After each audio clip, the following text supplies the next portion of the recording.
हम लोग पढ़ेंगे तरंग वेव, तरंग दैर्घ्य तथा आवृत्ति, इन तीनों का जो रिलेशन होता है जिससे एक फार्मूला निकल के आएगा और उससे जो हम लोग जो भी फार्मूला निकलेगा जो न्यूमेरिकल बनेगा साउंड चैप्टर से उस पर हम डिस्कशन करेंगे। जैसे तरंग वेव को हम भी लिखेंगे, क्या लिखेंगे?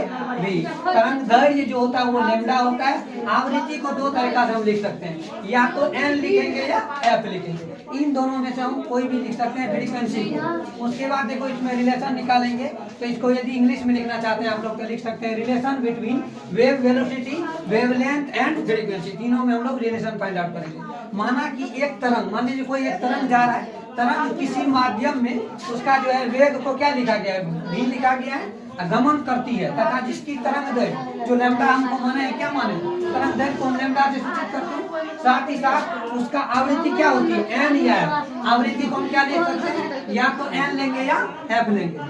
देखो ऐसा जैसे थोड़ा देर से तरंग दैर्घ्य द्वारा मान गए, माना कि तरंग दैर्घ्य द्वारा 1 सेकंड में, कितना सेकंड लेना चाहिए? 1 सेकंड में तय की गई दूरी को हम क्या लेंगे? Lambda by lambda by 30। 1 second में जो दूरी तय होगी उसको हम लोग क्या लिखेंगे? Lambda by 30। अब देखो यहाँ सूत्र निकल के आएगा, जो 1 सेकंड में तय की गई जो दूरी होती है, मान लीजिए कोई भी तरंग है 1 सेकंड में जितना दूरी तय करेगा वही दूरी क्या होता है? वेव का, तरंग वेव का क्या होता है? बराबर होता है। तरंग वेव को हम किससे सूचित किए हैं? v से। तब v बराबर हम क्या लिखेंगे? Lambda by t। अब मैथ के अनुसार हम क्या करेंगे? इन दोनों को अलग कर लेंगे। अलग करने का मतलब हुआ जो 1/t को हम अलग कर लिए और लैम्डा को अलग रखेंगे। अब 1/t को हम जानते हैं n या f बराबर 1/t को हम या n लिखेंगे या f लिखेंगे। तो यहाँ देखो n का मान क्या पुट किए? 1/t को हम क्या लिख सकते हैं? n। तो यहाँ सूत्र निकल के आया, तरंग का जो वेव हम लोग लिखे थे, तरंग का वेव बराबर n लैम्डा, यानी कि ये हो गया आपको फ्रीक्वेंसी, ये हो गया तरंग दैर्घ्य। तब v का मान यहाँ देख हम लिख दिए हैं। v को क्या लिखेंगे? तरंग वेव। n को क्या लिखेंगे? आवृत्ति।